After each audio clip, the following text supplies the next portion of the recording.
ഇന്നാണെങ്കിൽ ഞാനും വിധുവും കൂടെ ദാ ഒന്ന് പുറത്ത് പോകാൻ വേണ്ടിയിട്ട് ഇറങ്ങിയതാണ്. ഇന്നലെ രാത്രി ഒരു 8 മണിയൊക്കെ ആയപ്പം തുടങ്ങിയ മഴയാണ്. കാരണം ഇതുവരെ ആ മഴ ഇങ്ങനെ ചാറി ചാറി നിൽപ്പുണ്ട്. രാത്രി ഫുള്ള് മഴയായിരുന്നു. ഈ വെളുക്കുന്നിടം വരെ നല്ല മഴയായിരുന്നു. പിന്നെ രാവിലെയൊക്കെ നല്ല പെയ്ത്ത് നല്ലതായിട്ട് ചാറുന്നുണ്ടായിരുന്നു. അങ്ങനെ മിറ്റം എല്ലാം ദാ വെള്ളമായി ആകപ്പാട് ചെളിയായിട്ട് കിടക്കുക. വഴിയെല്ലാം ഇങ്ങനെ ചെളിയായിട്ട് മഴവെള്ളം വീണിട്ട് അങ്ങനെ കിടക്കുകയാണ്.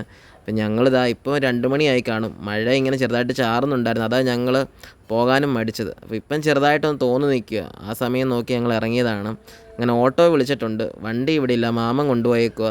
അപ്പം ഞങ്ങൾ ഓട്ടോയ്ക്ക് വേണ്ടി ഇങ്ങനെ വെയിറ്റ് ചെയ്ത് നിൽക്കുകയാണ് ഇവിടെ നമ്മുടെ വഴി വന്ന് നിന്നിട്ട്. അങ്ങനെ ഞങ്ങൾ ഓട്ടോ വന്ന് കയറിയതാ ബസ്സിനകത്ത് കയറി കറ്റാണത്ത് എത്തിയിട്ട് അങ്ങനെ ബസ്സിനകത്തൊക്കെ ഇപ്പോൾ ആൾ പൊതുവേ കുറവാണ്. എല്ലാവരും പ്രിയദർശിനി പോകുന്നത് കൊണ്ട് ലേഡീസൊക്കെ വളരെ കുറവാണ്. കാരണം കുറച്ച് മാത്രം ലേഡീസ് മാത്രമേ ഉള്ളൂ വണ്ടിക്കകത്ത്. ബാക്കിയൊക്കെ എല്ലാവരും പ്രിയദർശിനിയിലാണ് പോയിക്കൊണ്ടിരിക്കുന്നത് ഇപ്പോൾ. അങ്ങനെ ഞങ്ങൾ കയറിയ ബസ് റെയിൽവേയിലോട്ടായിരുന്നു. അങ്ങനെ അവിടുന്ന് നേരെ തിരിച്ച് ഇനി കായംകുളത്തോട്ട് പോകും.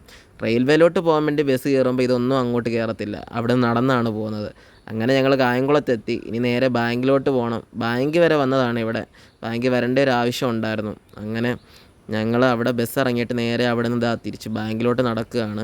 ബാങ്കിലൊക്കെ കയറിയിട്ട് നേരെ തിരിച്ച് ഞങ്ങളൊരു ചായക്കടയിൽ കയറി. അവിടെ ഞങ്ങൾ ചായ കുടിക്കാനായിട്ട് കയറി. വിധു കട്ടൻ ചായയും ഞാനൊരു ചായയും പറഞ്ഞു. അങ്ങനെ ഞങ്ങൾ അവിടെ ഇരുന്ന് ചായയൊക്കെ കുടിച്ച് കുറച്ച് നേരം അവിടെ ഇരുന്ന് കാര്യമൊക്കെ പറഞ്ഞു. എന്നിട്ട് കഴിച്ചതൊന്നുമില്ല. കാരണം അവിടെ കഴിക്കാനായിട്ട് സാധനങ്ങളൊന്നുമില്ല. എല്ലാം വേറെ ഓരോന്നൊക്കെ ആയിരുന്നു. അപ്പോൾ അതുകൊണ്ട് ഞങ്ങൾ കഴിച്ചില്ല. അവിടുന്ന് തിരിച്ച് ഞങ്ങൾ വീണ്ടും കറ്റാനത്തേക്ക് വരാൻ വേണ്ടിയിട്ട് ബസ് കയറി. അപ്പോൾ ഇന്നത്തെ വീഡിയോ ഇത്രയൊക്കെ ഉള്ളൂ. ഇഷ്ടപ്പെട്ട ലൈക്ക് ചെയ്യുക, കമൻറ്റ് ചെയ്യുക, ഫോളോ ചെയ്യുക.